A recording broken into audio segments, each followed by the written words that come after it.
প্রয়াত হয়েছেন তাপস সাহা এবং এই মুহূর্তে প্রয়াত বিধায়ক তাপস সাহা তাঁর মরদেহ বিধানসভায় আনা হয়েছে। সেখানে বিধায়করা একে একে সকলেই উপস্থিত হচ্ছেন এবং তারা সেই শ্রদ্ধা জ্ঞাপন করছেন বিধায়ক তাপস সাহাকে। সেখানে উপস্থিত অভিষেক বন্দ্যোপাধ্যায়, তৃণমূল কংগ্রেসের সেকেন্ড ইন কমান্ড, তিনি সেখানে উপস্থিত রয়েছেন এবং শেষ শ্রদ্ধা জানাচ্ছেন তিনিও।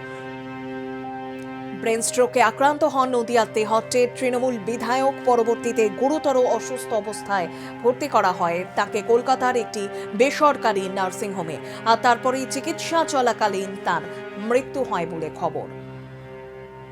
বিধায়কের মৃত্যুতে এই মুহূর্তে শোকের ছায়া নেমে এসেছে পরিবারে।